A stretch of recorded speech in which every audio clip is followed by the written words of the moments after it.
everyone would like to find a seat, we'll get started. Today I have the privilege of introducing our speaker, Koza Sevy. Dawn has spent over 30 years developing leaders, so she's a perfect fit for this conference, and I'm excited to hear what she has to say. Please join me in welcoming her. All right. Thank you so much for that, and I'm thrilled to be here this morning, having the opportunity to meet with all of you. So for today, while I'm going to be talking about what separates good leaders from bad leaders, it's really going to come from the experience that all of you have had over the course of either your time in school or your time in work. I see a variety of different ages, and so we're going to have different perspectives. So I'm very excited to share my thoughts, what I see in the world of work in terms of what separates a good leader versus a bad leader, but I'm very interested in engaging with all of you as well. First, I'll just share a little bit about myself. I currently live in Arizona, and with my husband Bruce, we've been there now for about 6 months.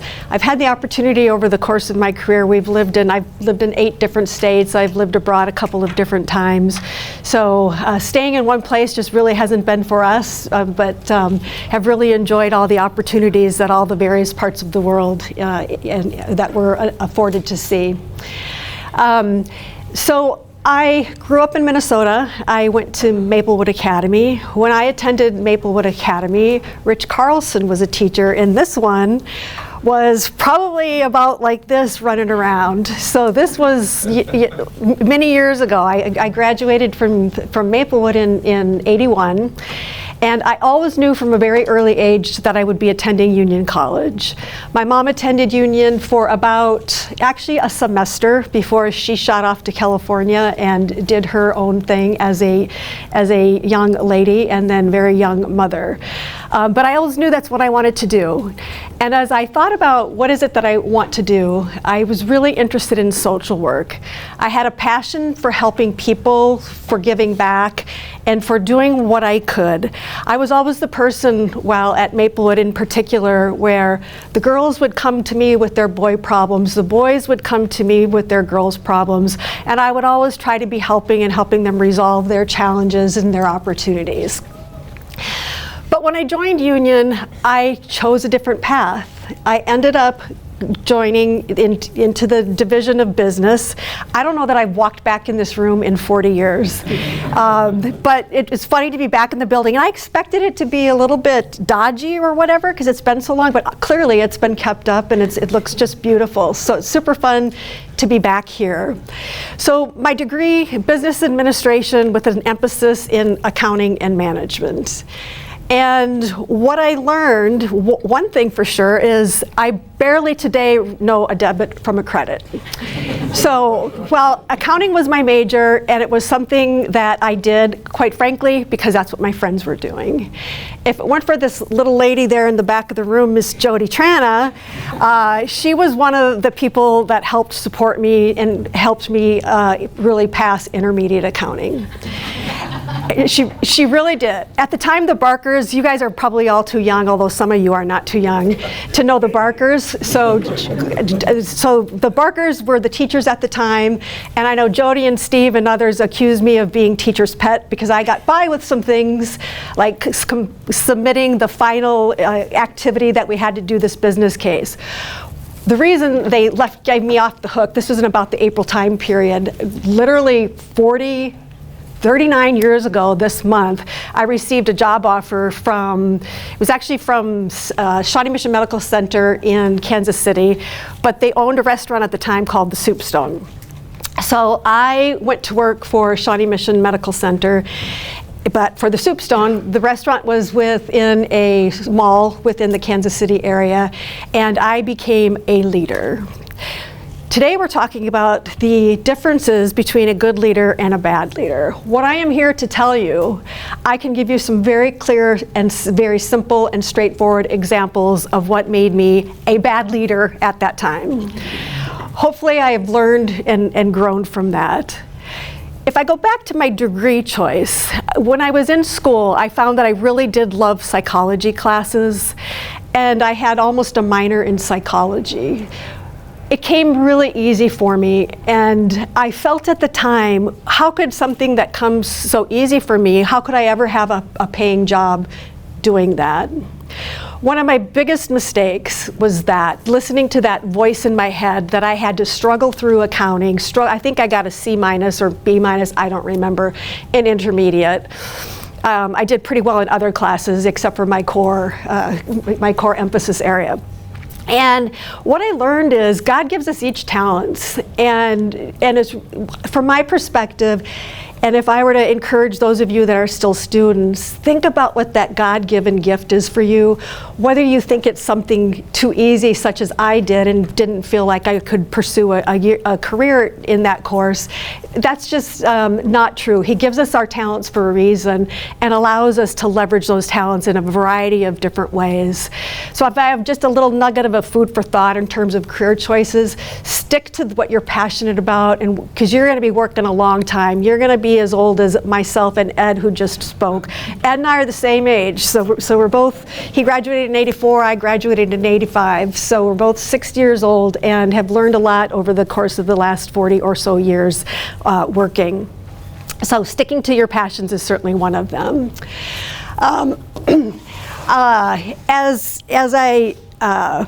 Today, I can tell you I truly love what I do. I have the opportunity to work with Fortune 500 companies, ranging from, I do a lot of work in the pharmaceutical space, so working with Abbott, AbbVie, Galderma. I also work with organizations like Amazon, PayPal, Domino's Pizza, so they really run the gamut in terms of the types of industries and the types of organizations that we support. I work for a company called Korn Ferry. And Korn Ferry is an organizational consulting firm that really emphasizes talent.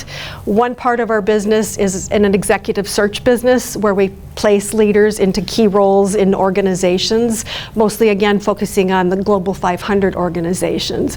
The other side of our business is around the human capital. So it's about helping organizations really get the most that they can get out of the talent that they bring into their organizations. I now sit in what we call our assessment and succession part of our business. So what I do each day is really helping leaders in assessing them. And when I say assessment, some of the things that we look for when you're hiring leaders into an organization is, what are the traits that they bring to the table? What are the underlying personality characteristics that really we know differentiate performance in one leader from another leader? What makes those leaders more successful? We also look at what are the competencies and skills and experiences that a leader brings. So when assessing leaders, my focus is typically at that vice president level and above. It's what does it take to be successful within the culture of the organization? What are some of those underlying traits and drivers? What are the things that motivate a leader? What are the things that they enjoy doing? Do they enjoy leading a team, or do they enjoy getting work done through others? One of the messages about leadership that I'll bring forward is, some of you may choose never to be a leader, and that's okay. One of the things that you will find for those of you that might not have had the opportunity to lead quite yet is, be thoughtful around, do I enjoy seeing my team and the others working for me? Do I enjoy seeing them excel and them succeed more than I enjoy seeing myself succeed? And I'll rephrase that, because it's not about not seeing yourself succeed. It's less about what I do. It's less about the expertise that I might have started my career with. And it's more about, how do I help others in the way that I lead them, the way that I engage with them, and the way that I inspire them to do more and to want to do more and to give a little bit of that differentiated performance. Some people enjoy a technical path, and for a leadership path, it is about, how do you let go of doing the things that you love to do, and by the way, you were good at, you might have excelled at it. I'm looking at my cousin Trista. So Trista is a nurse, and I don't know if she's now a teacher here. So as a nurse, one, I'm going to hypothesize, it's all about what you do as an individual and the way that you're treating your patients. As a teacher, it's about how do I make sure that each of my students is learning and excelling so that they can be as great of a nurse as I was when I left college. So by show of hands, how many of you today are currently leaders? How many of you have had good leaders? How many of you have had less than successful leaders? All right, so this is the part where I'm going to engage with you, and what I'm going to ask you to do, I want you to spend some time individually, and maybe you can help me pass these out. Each person will take one, and I want you to spend 5 minutes on one side of this column. I want you to think about the characteristics. I'll just keep one.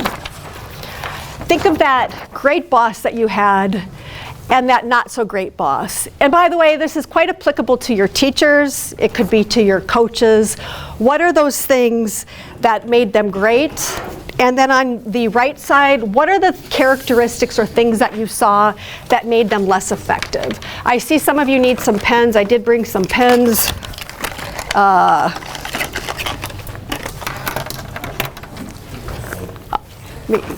There you go.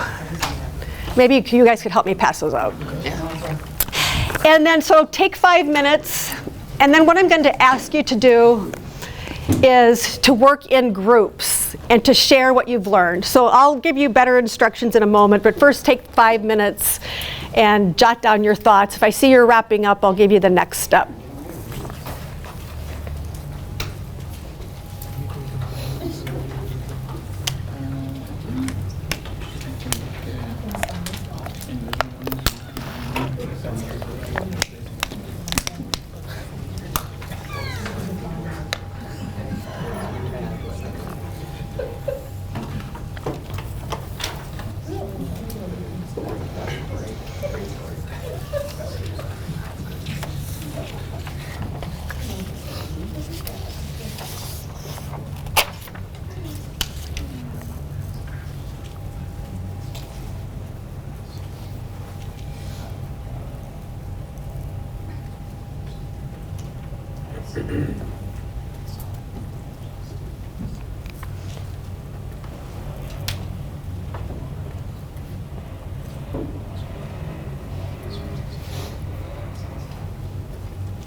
All right, looks like some of you are wrapping up. If you're not finished, that's okay. What I'd like you to do now is at your tables, or over here when you have tables of 2, perhaps you could turn around and have 4 people in that conversation, 4 in that conversation.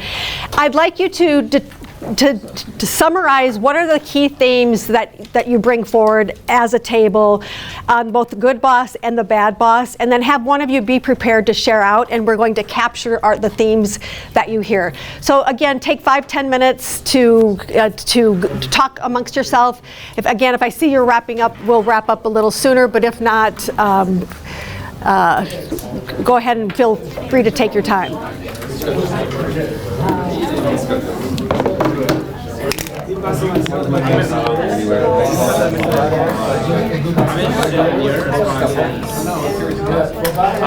Knowledgeable, understanding. I think serving is probably my favorite.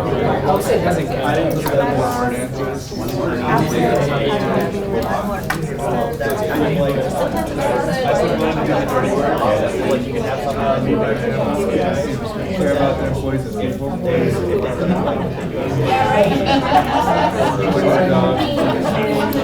Me too.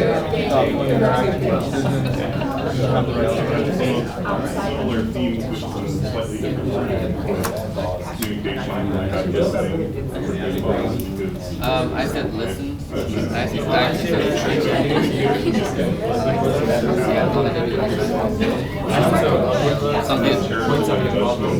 caring, personable, wise, and for bad, I said take credit. Talk others that doesn't listen.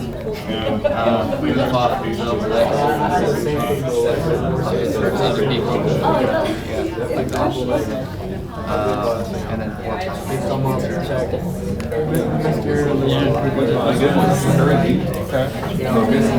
My other part, even fields, predictable.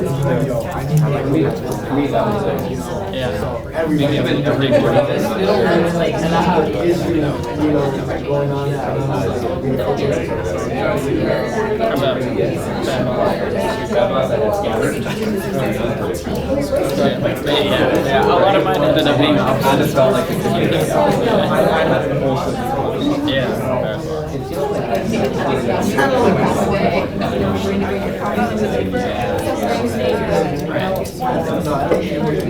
The reaction to what I bring to them is always important to me.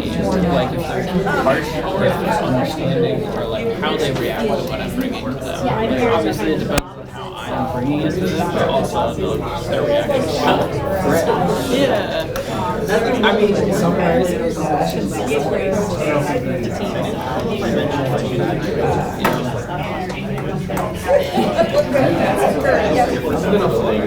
Empowers your team to be able to try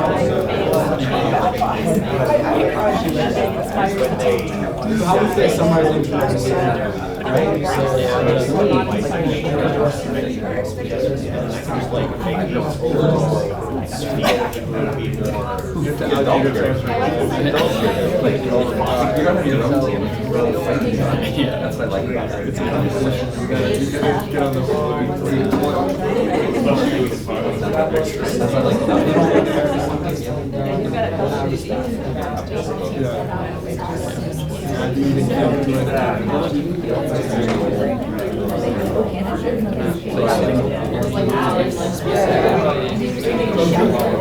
It feels really bad when you get like a blame for something that you didn't do. Yeah, I mean, it's different if you did it. If you didn't do it, I don't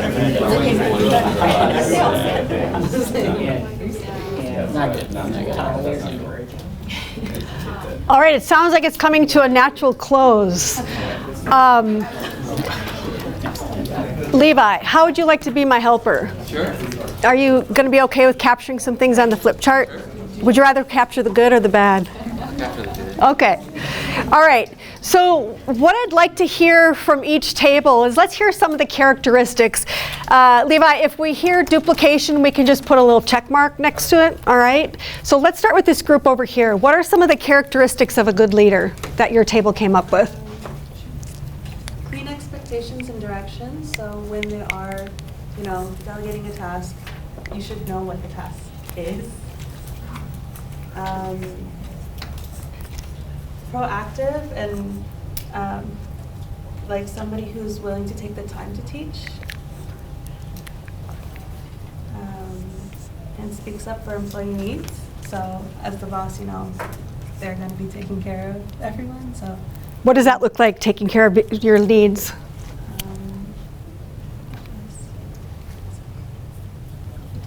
I don't know, being proactive is somebody who's gonna kind of foresee complications before they happen and know how to, like delegating tasks well, I think is also something Okay. that's important. Good. empowers the team to make decisions, like to try, fail, change, and innovate. Love that. He's being brief on his words. You guys are going to have to help me remember this. Okay. And someone who's structured, like, you know they're going to be consistent. You know you can rely on them. Yep. All right, I'm going to jot down a little too. All right, how about some of the characteristics of one that's less than effective? Someone who is not inspiring, or pushing for team activity. I'm sorry, I missed the second one. Not pushing for team activity. Team activities, it's like a cohesive. So, yeah, cohesive. Okay. Not building, I'm going to just abbreviate, not building teams. Someone who's short-tempered and kind of just quick to anger. That is such a good one. Okay. And building off of that, just inconsistent behavior towards the team where you don't know how they're going to act. So I would say a bit tense. All right. Very good.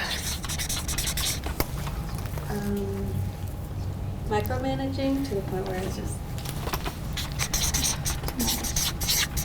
All right. Inflexible. Okay. All right, very good. Let's go to the second table.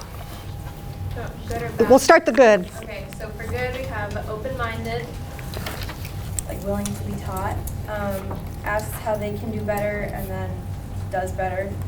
They're encouraging and they give very clear instructions on tasks. Okay, clear. Okay. And what about on the other side? On the bad side, someone who treats you like you don't know anything. Someone who micromanages, which is already said. Someone who makes decisions based on money.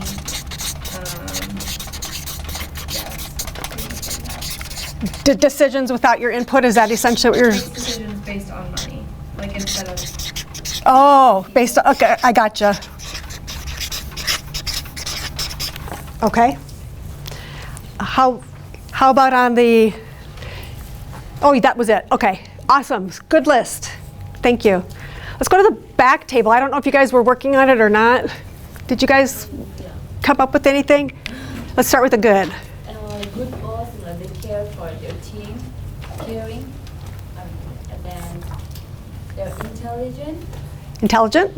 Okay. And empathy. Empathy, that's a good one.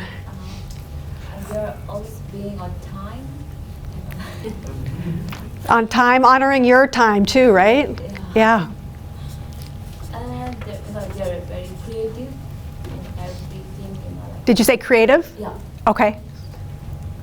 And then bad side, the lack of empathy.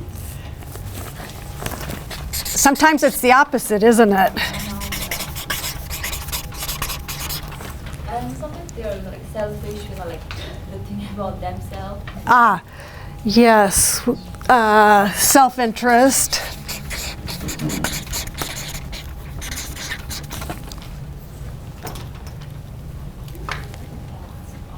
Okay, very good. Thank you so much. How about the middle table?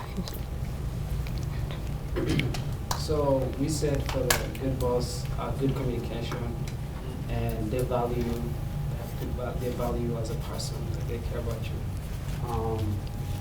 For the bad boss, we said basically they really don't care about you. They have a big ego, and they are disrespectful, they're kind of like, hey, get this done. Yeah. Good. Thank you. How about you guys? Some of the ones that we had were, for a good leader, was leading by example. And other ones that we had were serving and responsible. Some of the ones that we had for a bad boss were, they were blaming others.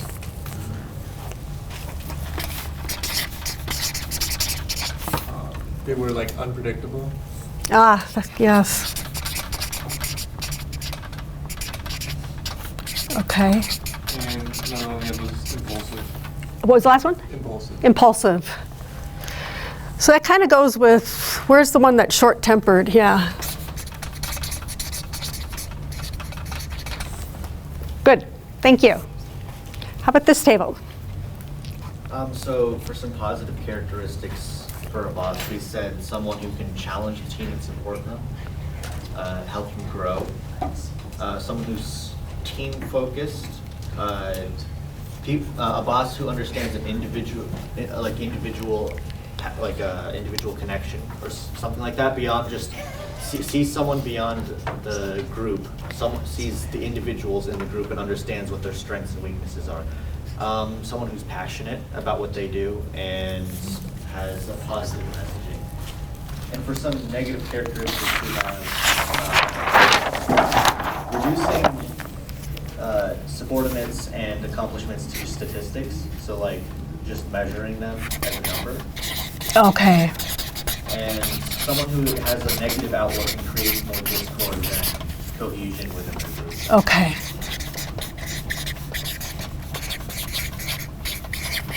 All right, thank you. How about this group? Back here, the guys, two guys, with one with the tie and the other guy's smiling.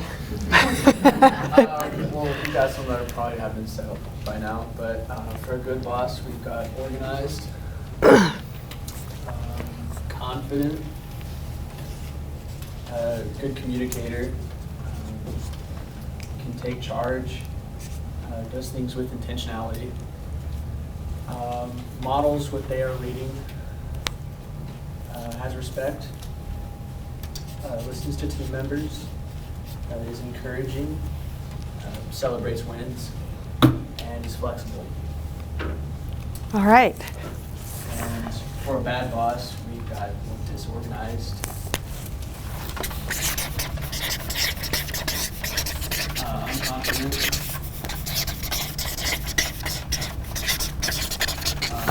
a liar or someone who's not truthful. Not truthful sounds a little better, right? Focuses on themselves, which is also selfish. Doesn't listen. I know we have that up there. I'll just leave it at that. Okay. It's also kind of selfish, but like my way is the only way. Yep. And doesn't follow through. Okay. Awesome.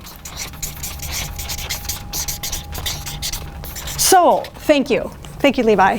Did I miss anybody? All right, so our good leaders are clear on their expectations, proactive, they're wise. It's almost the opposite on either side. So when you're working for somebody on this side, do you feel like your performance is better than when you're working for somebody on this side? How much better? A lot better. A lot better. Is it? Do you think you perform twice you might perform for a bad leader? More. 3 times. 4 times. You said 4. 4 times. And there's research out there that suggests by applying some of these principles, and the list that you came up with is comprehensive, it is easy to articulate what it takes to be a strong leader. So what is it that you think is happening over on this side when we're seeing some of these behaviors that we describe as less effective? Why do you think that is? Why are some leaders just not as effective? Sometimes social awareness awareness takes apart. Social awareness? Brett? My observation is a lot of times we put people with management skills in leadership positions, and so they don't have any idea how to lead. Absolutely. It's very often in positions such, let's take sales as a very easy example. You'll have somebody that's a strong sales earner and a strong contributor to the organization, and the assumption is made just because they can sell, they can be a good sales leaders. I am here to tell you that some of the worst leaders I've seen, and they're not all this way, by the way, but some of the worst leaders I've seen are those that have been put into a position of leadership when they really are experts in the field that they're in. So like it goes back to what I said earlier, there's not a right or wrong answer to whether or not you want to be a good leader.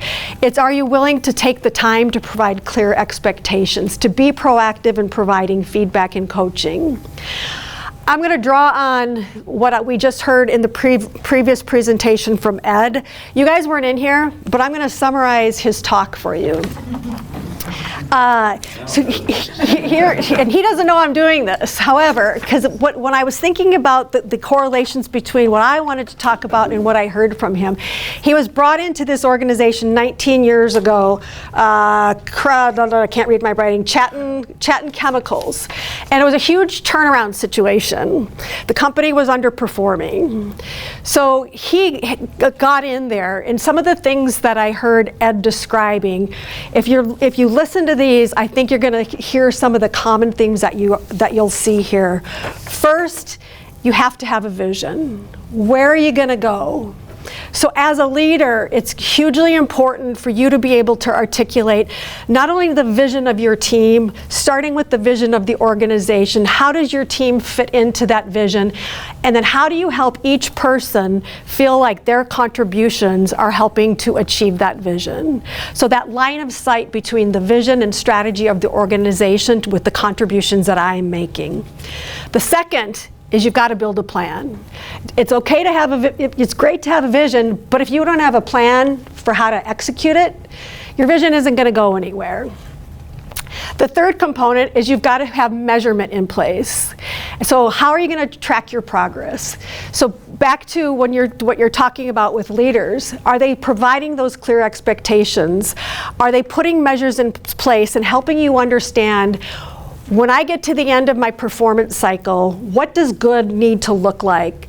And putting a plan together to help you achieve that plan. The fourth element that Ed mentioned, and if you were to look at my notes, you're going to find these things in here, which is what was so fascinating for me, is the coaching part. It's to provide clear, consistent, and honest feedback to your people. One of the things I learned 35 years ago, I had somebody working for me who was not performing.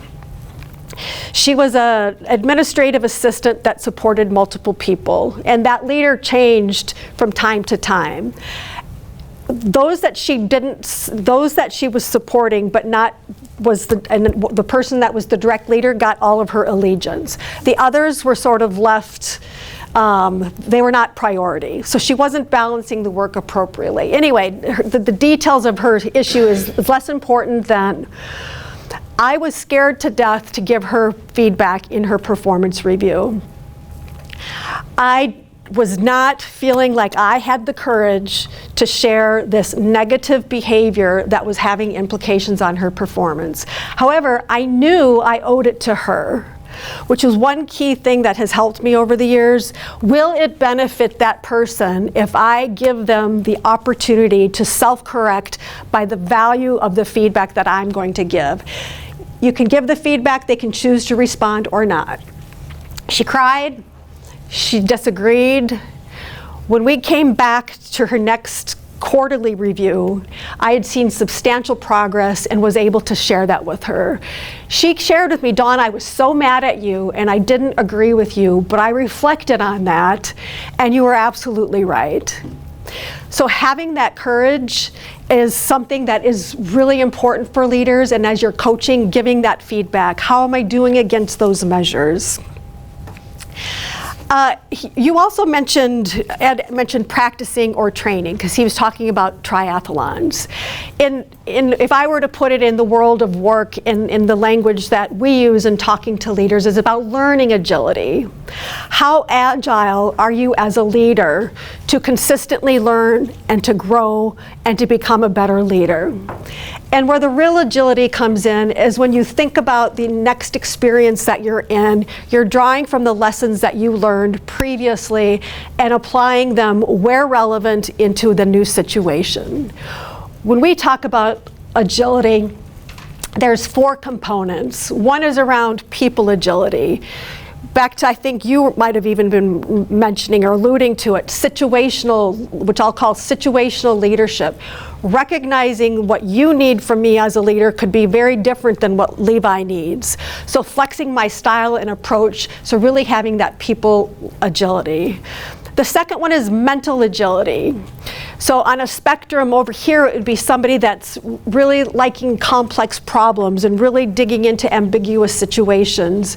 And there's not a right or wrong here either, by the way, on this particular one. Over here, it's somebody that really likes that conventional wisdom and leverages that conventional wisdom. So for instance, in the pharmaceutical space, it might be that I'm working with somebody that's very deep into research, so in the R&D field, in the medical field. They tend to apply that conventional wisdom versus having a preference to really be thrown into ambiguous and having the ability to quickly problem solve in new areas. Third area, change agility. You guys know there's a world of change out there, and we as leaders have to learn to adapt to that change. So how are you helping your leaders be agile? How are you bringing them along by creating that clarity that we talked about, by gaining that sense of commitment and inspiration through rallying your troops around the vision and really helping them understand how they're contributing and how their contributions really matter? The fourth one is around results agility. So as you heard in the Ironman, as you guys, even if you weren't here, that's a lot of work, right? And it's a lot of commitment. So it is a lot about you measuring success, practice, practice, practice. So it's super important to drive for those results. So results agility is the fourth one. And so how driven are you to excel, to exceed the expectations? How are you instilling that results agility in your team if you're not leading a team now when you have the opportunity to do so? Those 4 learning agilities are strongly supported by, how many of you have heard of situational leadership? I'm sorry, self-awareness. Yeah, so self-awareness as a leader is absolutely critical. How do you, we talk about it as self and situational leadership. So from a self perspective, it's about what are those strengths that I bring to bear? What are those areas that I as a leader continue to need to work on? The situational part is the ability, there's a bit of a mindfulness component to it, to be present in the moment, recognize how and when I need to adapt my style and approach. And you're more likely, when I talked about those components of learning agility, those that are more situationally aware tend to be those that have that strong learning orientation, applying their learnings into new and different situations. So those are some of the characteristics that we see. So back to Ed, what else did Ed say? He raised a good point. So when I do executive coaching, he talked about fitness and nutrition and the importance of that. And I absolutely agree. From a coaching perspective, when I'm coaching leaders, it's not just about what they're doing in the work life. How are they balancing their life? How are they choosing to show up as either a parent or a spouse, and do they have that right kind of balance? I talked about how we also look at what motivates a leader. So sometimes you'll see on a continuum of work-life balance, the focus is all here about work, and the balance is really skewed. So in coaching leaders, how do we help support them to really recognize, to Ed's point, when you take care of yourself, you can think better when you're when you are eating the right things, when you're exercising. So it's in the same way as leaders. What are you doing for yourself so that you can show up as better leaders and try to stay away from some of these characteristics that you rightly described, which was a fabulous list, by the way. One of the common derailers that we see in going from an individual contributor to that of leading people, and I say this to you, particularly those of you that are quite young in terms of entering the work field, micromanaging. So you know how to get the results. You have been rewarded for the results that you have been producing. Now all of a sudden, you are rewarded through the results of your team. So that transition from that to then, well, I know how to do it and I can do it better than you because I've been doing it longer, that mentality just does not work. So it's about how do you empower your team and engage them and coach them so that they can do it as well as you have done it in the past. So to summarize in just a short list that I captured is, so good bosses, they're providing, they're clear, they give clear expectations, they're setting the direction. They're giving you the freedom to act while also holding you accountable. So I think it was this table over here talked about that freedom to be able to do anything. Not anything, within the confines, within the boundaries, but having that bit of autonomy so that you can really leverage your skill set.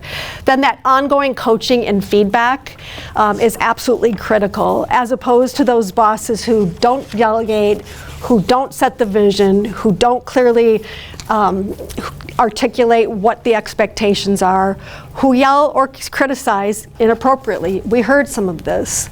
We call that, we measure for this. We talk about derailers in the field that I work. And one of the derailers is, how is my composure as a leader? Am I a volatile leader? That is, micromanaging is another derailer. So there's some of these things that you've listed they're also things that when we see in leaders through the assessment and coaching that I talked about, that if they don't learn to adapt their behaviors to shift from here to more of these behaviors, they're going to trip up. So the idea behind the coaching is to really support them and if they have the willingness to learn how to change their own behaviors. Taking work away rather than helping the team to be more effective. So you really, all of you concluded with some of the common things that we see. So while this is simple to articulate, leadership is not easy. However, if you remember to focus on your team, to focus on others, to give back in ways that you were given when you had some of the good leaders that you have, recognizing, to Brad's point, 4 times the performance. Can you imagine the impact to organizations if they can get 4 times the performance out of each individual? How much more bottom line results for the organization? How much of a better culture they're establishing for their people? Time and time again, we see that those organizations that are really focusing on their talent, leaders in particular, are really those that are excelling as organizations. So with that, how many of you want to leave here being an even better leader than you are? Awesome. All right, I'm going to open it up to questions. I'm happy to answer any questions either about what we spoke about today or just generally speaking in terms of the work that I do in the consulting and particularly in the leadership space. Yes? When you're in the consulting job, what do you do when you come across a bad leader? Are you the one kind of addressing them, or are you kind of proposing this to the company in general? How do you deal with leaders that would cause trouble? Yes. So did everybody hear that? So how do you address leaders that aren't performing and I'm working with? How do I handle that?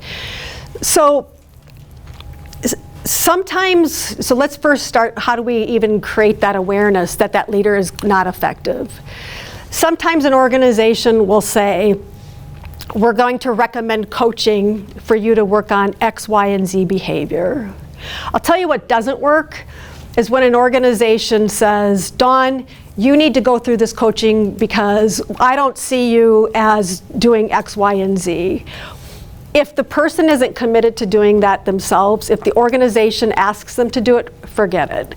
So what typically the most effective coachees are those that recognize they have a gap.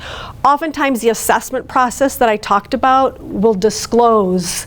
So relative to what we know to be effective leaders, and we have a strong measurement system that we use to really measure their leadership effectiveness, then my responsibility is to deliver that feedback and to say, here are the things that you do well. Here are the things that came through, such as, you really didn't spend a whole lot of time talking about how you're valuing diverse perspectives of your team and listening to various points of view in your role as X, Y, and Z. That's something that's going to be critical for your success. So step one is creating that awareness for them. Many times the assessments are followed by coaching, and then they will have a commitment to their plan. And as a coach, my responsibility, my belief as a coach is the answers are within each person that I'm working with. My job is to listen. My job is to ask good questions. My job is to challenge them to come up with solutions on their own. If the willingness is there, anybody can improve in any area of leadership that they choose to. Yes, some things are more difficult to learn and to grow in than others, but by and large, it's through in the way that we approach it, it's through an assessment process where we trigger some of the opportunity areas for leaders. Good question. Did that answer your question? Yes. Okay. Other questions? Yes, Ed. When you are approached by a company, what kind of a time frame do you normally look at for meeting with them, helping them develop into better leaders? Is that a 60-day cycle, 120-day cycle, 3-year cycle? Yeah, okay. So a couple of different ways that plays out. And it's helpful for me to just think of a specific client. So we're working with an organization, it's a government contractor, they're huge, they've got 4 strategic business units, they have hundreds of thousands of employees. So they have brought us in early on, and their goal is to develop and understand who are their talents in their organization, recognizing that they have leaders that will be leaving, so they want to develop a strong talent pool. So with them, they form their hypotheses on who do we think is a strong performer and who do we think has potential. So they will invest in putting them through this assessment program. And like from the A to Z for a particular program for a participant is about a 6-month period of time. But if you're working in and building that strong relationship with the client organization, it's really quite cyclical and constantly evolving and making improvements. If it's a one-on-one coaching engagement, they range typically 6 months, sometimes 9 months to a year. So from start of my engagement with a particular coach, it'll take 6 to 9 months to give them time to actually work on, because you have a coaching session and the goal is to walk away with some actions that they're going to take and some things that they might want to do differently. Interesting. Does that help? Thank you. I think you had your hand up. Yeah, what's the most common issue or roadblock that leaders face when you're working with them, or maybe the most impactful that is hindering the company or whoever they're trying to lead? Good question. So it was, what do we find to be one of the most common things that hinder leadership behaviors, positive ones? I would say not focusing on the people side. So I talked about competencies, and at the risk of making this, I don't have time for that. Not focusing on the people elements. And that ranges from collaboration. So am I collaborating across business units, or am I staying in my silo? So lack of collaboration, lack of building a diverse team, lack of empowerment, engaging and inspiring my team. What I was talking about, connecting it back to the vision. You know, I walked in, my brother lives in Lincoln, and I walked into their building yesterday, and it happens to be construction. Within that building, and these are simple things, there's a couple of ping pong tables, there's video games, they happen to have a bar, but they're wanting to create an atmosphere of hard work but fun. So how do you engage and energize your team? I will have some leaders when I'm assessing them, those that are sort of on the worst end, sounds bad, but you know what I mean, that aren't really focusing on their team. They're focusing on their career, they're focusing on what they want to do next. Absent, a great leader, when I'm talking to them, will say, what I love is my ability to build a strong team and to be able to see leaders that I have supported over the years to help them become stronger leaders. I now have people that I have supported over the years that are in positions of bigger influence and higher levels of responsibility than I am. So it's really focusing on the people side, whether that's interrelationships with peers and colleagues, but most importantly with the team and focusing on the growth and development of the team. Dan. Going back to your Maplewood days, how annoying were the faculty kids that were running? On a scale of 1 to 10, if you had to put a number. Brilliant. How annoying were they? Brilliant. Yes, and then do you remember the Zork kids? Oh yeah. Yeah, so you guys don't know Zorks, they went to Andrews. Oh, is that it? What, Jody? Okay, so Depends on how cute they were. That's right. the question. On a scale of 1 to 10. You were so cute, Dan, and running around. That was a great way to end this, so thank you so much. Happy to answer any questions afterwards if you have any. Thank you.